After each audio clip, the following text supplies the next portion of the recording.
Hello everyone and welcome back to my channel. Today we'll discuss the events that occurred in 2020 in Ohio. 29-year-old Morgan Fox was found unresponsive in her car. Her boyfriend was the one who called 911. To solve this case, the investigators had to both search for evidence at the crime scene and analyze digital traces left by the perpetrator.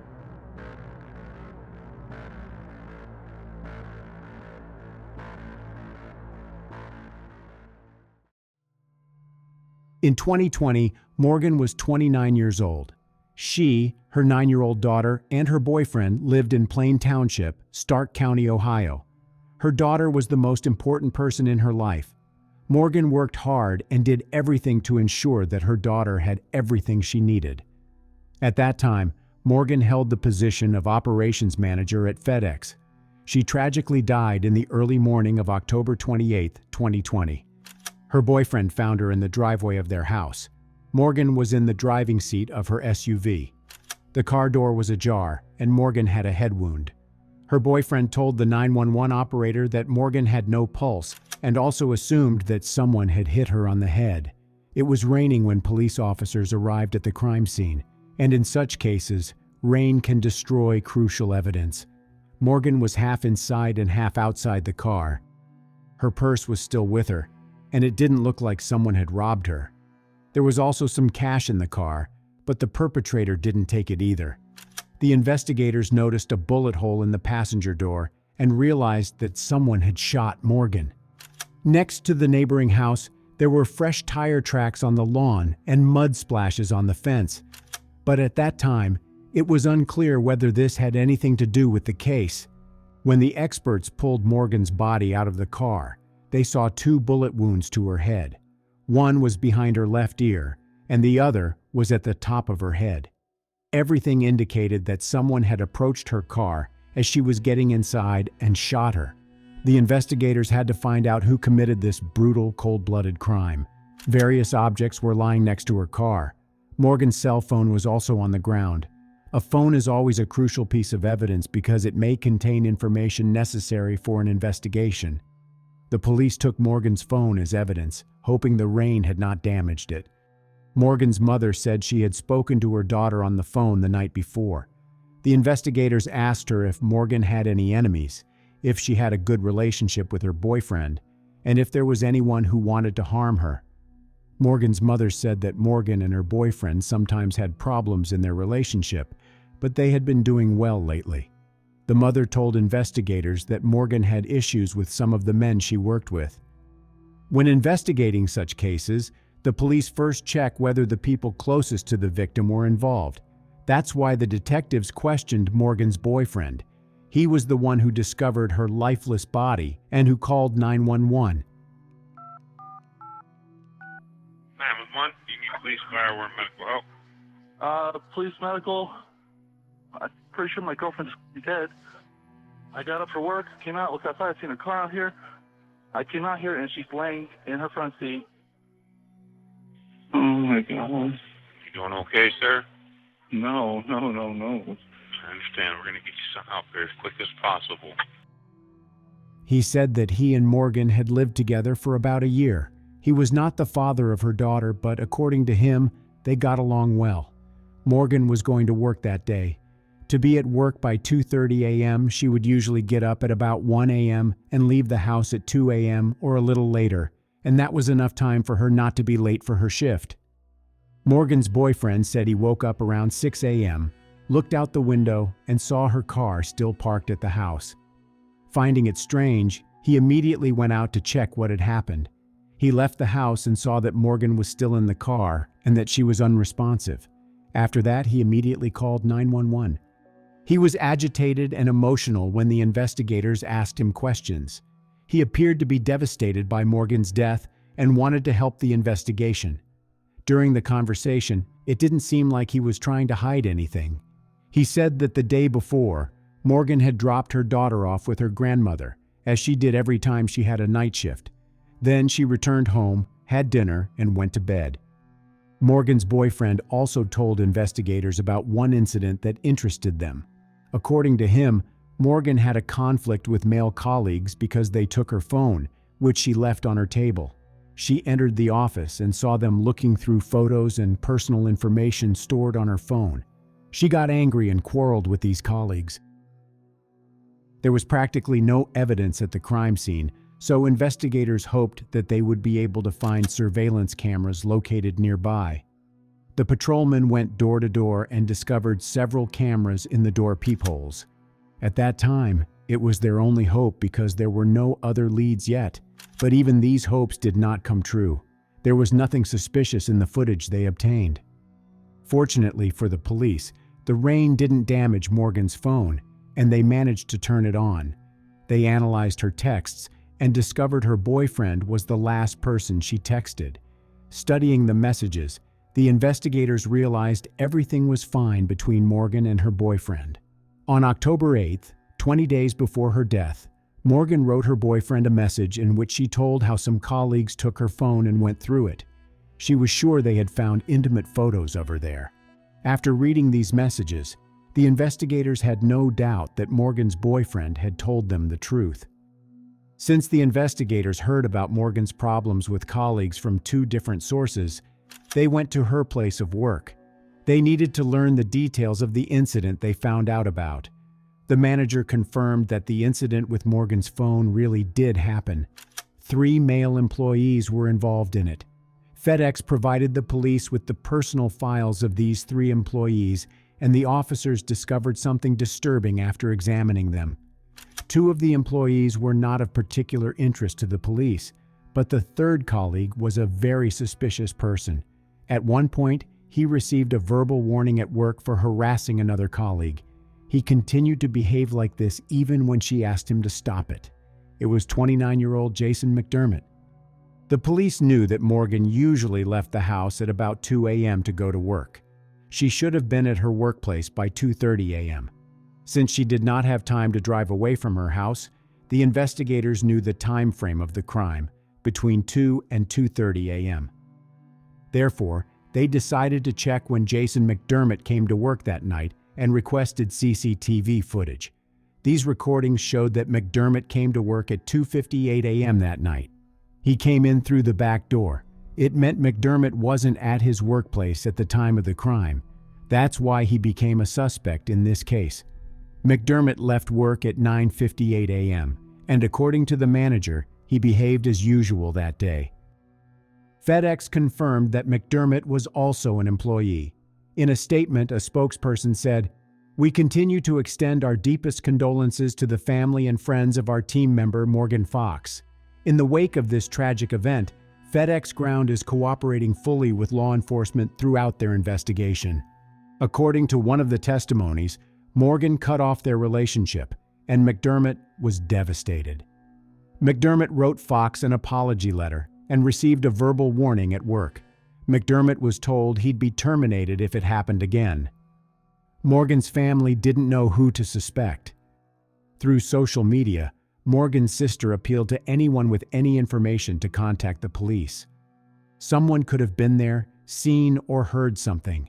Any information was valuable. They had to tell Morgan's 9-year-old daughter that her mom had died.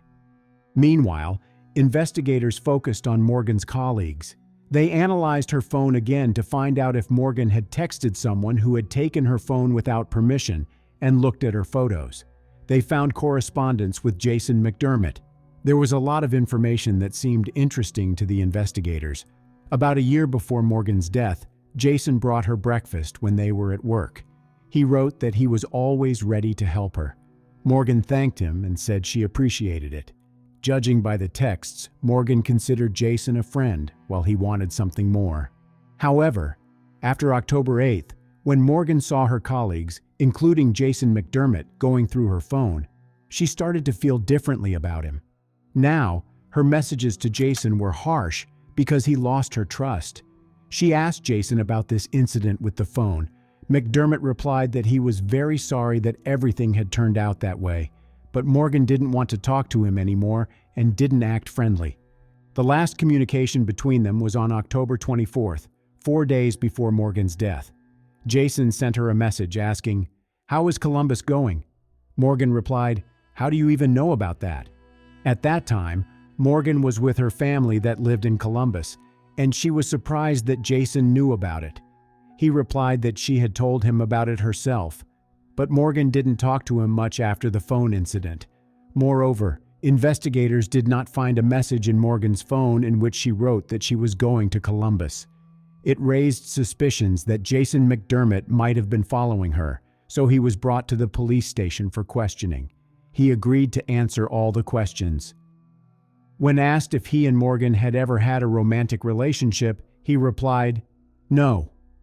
According to him, he liked Morgan, but only as a friend. McDermott claimed that at one point he thought he had feelings for Morgan, but Jason thought about it and eventually concluded that it was not love. So, just from looking through you guys' text messages, I will tell you there's a very different story there compared to what you portray as just being friends.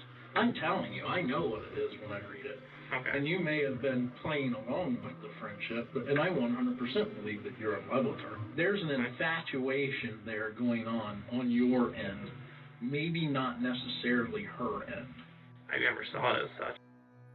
That before I said when I was questioning whether or not I felt anything about her, yes, I did inquire with people, but I was thinking about it. I was like, maybe I do have feelings for her. I wasn't sure, and I was pondering it for a while, and then eventually I came to the conclusion that no, I just really care about her. The detectives asked him if he knew anyone who could harm Morgan. He replied that he did not know anyone who wanted to hurt her. The officer then asked him a direct question. "Did you shoot Morgan Fox?" He said, "No." He categorically denied having anything to do with Morgan's death. He agreed to have investigators examine the contents of his mobile phone. They hoped they would find something in his phone to confirm or refute his testimony. The first thing investigators wanted to know was the location of his phone on the night of the attack on Morgan Fox. If there had been evidence that he was near Morgan's house at the time of the crime, that would have made him the prime suspect. However, after checking his phone's location history, investigators saw that Jason's phone was in the area where he lived from 4 p.m. on October 27th until 2:48 a.m. on October 28th, when he left for work. His phone apparently did not leave the area during this time, and it usually indicates that the phone's owner was at home at that moment. McDermott's phone was sent to the crime lab so that experts could extract all the data, including the deleted ones. While the investigators were waiting for the results, they received an anonymous call about a potential suspect. The anonymous caller said that the police should pay attention to another man, Mark, with whom Morgan may have been in a relationship. The police brought Mark in for questioning. When asked about Morgan Fox, Mark said they had a professional relationship. They checked his phone and found nothing in there that would be of interest to the investigation.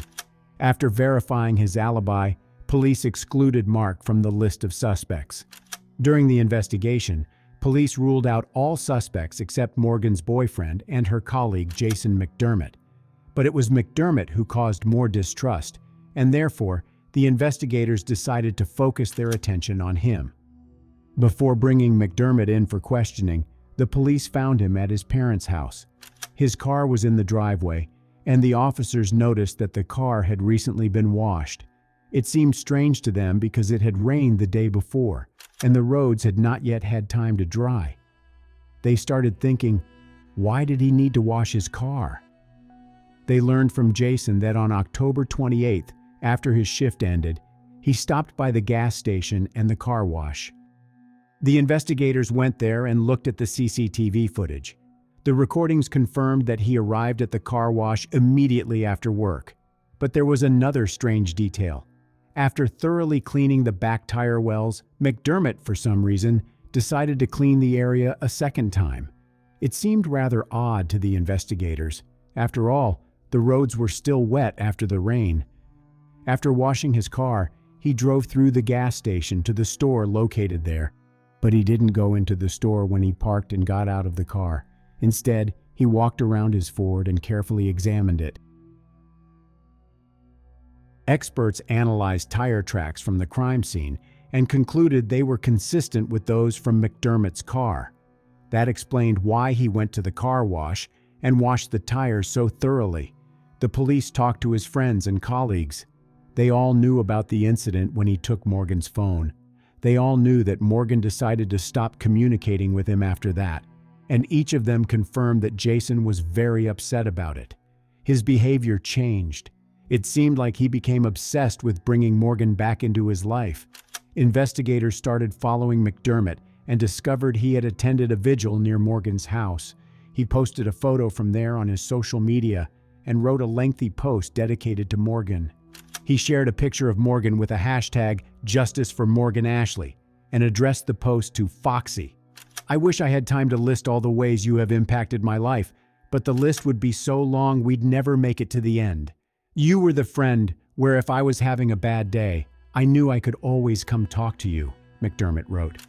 The post continued.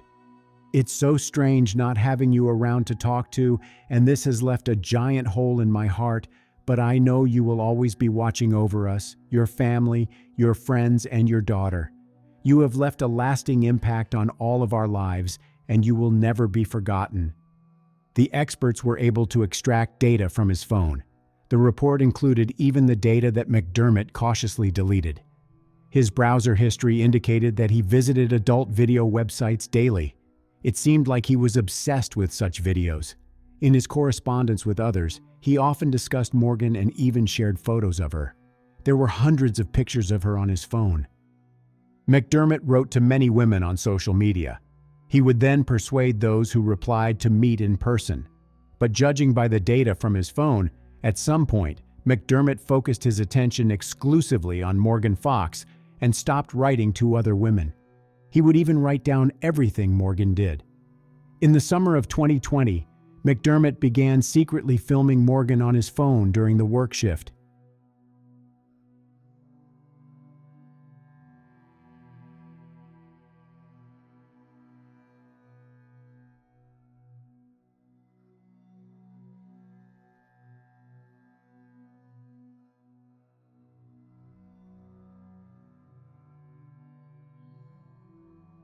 He took one of the videos at Morgan's house. McDermott sat in the kitchen and filmed her while she stood with her back to him and washed the dishes. It was apparent from the angles of the footage and stills that Morgan had no idea she was being filmed and photographed. Jason McDermott was apparently obsessed with Morgan Fox, but after catching him looking at photos on her phone, Morgan changed her attitude towards him. Perhaps McDermott eventually realized that he had no chance to be with Morgan, and when he realized that, he decided he would not allow her to be in a relationship with someone else. Jason McDermott was the prime suspect, but the police needed to link him to the crime scene, and a traffic camera helped them with this. Upon viewing the footage, they spotted McDermott's Ford driving toward Morgan's house at 1:38 a.m. At 2:17 a.m., he drove in the opposite direction. By this time, Morgan was already dead. A week after Morgan's death, McDermott was arrested. The police searched his car, but did not find the weapon of the crime. According to investigators, McDermott drove up to Morgan's house and parked in the place where they later saw the tire tracks.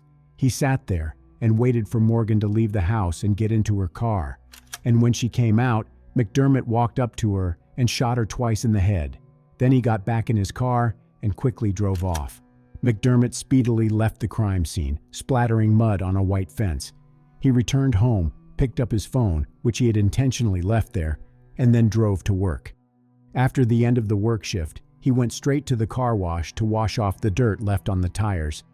Morgan's stepsister, Megan Barrett, said she didn't know anything about McDermott until the police arrested him, but she said she was deeply disturbed by the creepy post if he was indeed the one who took Morgan's life. "I think he is a really sick person, someone who's really messed up in the head and likes to see people in pain," she said. The trial began in April 2021. McDermott, who did not take the stand, maintained his innocence throughout the investigation. Defense attorney Ty Graham contended the investigation was flawed from the beginning when investigators wrongly zeroed in on McDermott. "He's a young man, is not a troublemaker, works long hours and then goes home and goes to sleep," Graham said. While addressing jurors, Graham stated on October 8th, McDermott found 2 co-workers at FedEx with Fox's missing phone and admitted viewing it with the others. McDermott wrote Fox an apology letter. Graham also posed the question how Fox's boyfriend, who was inside the home at the time of her death, did not hear 2 gunshots from less than 10 yards away. McDermott willingly provided police with his DNA, access to his vehicle, his phone, and his parents' home, according to the defense. McDermott's father owned several guns, to which he stated McDermott does not have access to. The jury found McDermott guilty of stalking and taking the life of Morgan Fox. Before the judge announced the verdict, members of Morgan's family made statements. I wish she could see me graduate from high school. I wish she could see me get married. You made it so she can't do any of these. I thought monsters weren't real, but you proved me wrong. You hurt so many people. You hurt me and the people I love. You ruined your own life because of how much of a bad person you are. I'll never get my daughter back. I miss her so much and I love her so much, and I'm going to struggle for the rest of my life, so may you do the same. You can rot in hell, Jason McDermott, you worthless individual. Thank you, Your Honor. The aggravated life deprivation conviction brings a life sentence, but Judge Natalie Haupt could have allowed for the possibility of parole after 23 years. She chose the no parole option. While you have no prior criminal history, I believe there's a risk you'll commit another offense, and there's a need to protect the public, the judge said. Morgan's family reached a financial settlement with FedEx. The details of the settlement include a $4 million settlement, $1.3 million of which will go to attorneys representing the plaintiff in navigating the deal. About $2 million was to be placed in a trust and structured account, both for the future benefit of Fox's daughter. Roughly $650,000 was to be split with 6 Fox family members, including her parents. Through detailed financial planning, the settlement will allow Fox's daughter to enjoy many things in life that her mother would have wanted for her. Estate attorneys wrote in a court narrative filing, such include continuing to participate in golf lessons, to go to an exceptional college, and to have a beautiful wedding. Share your opinion in the comments, and thank you for watching this video to the end.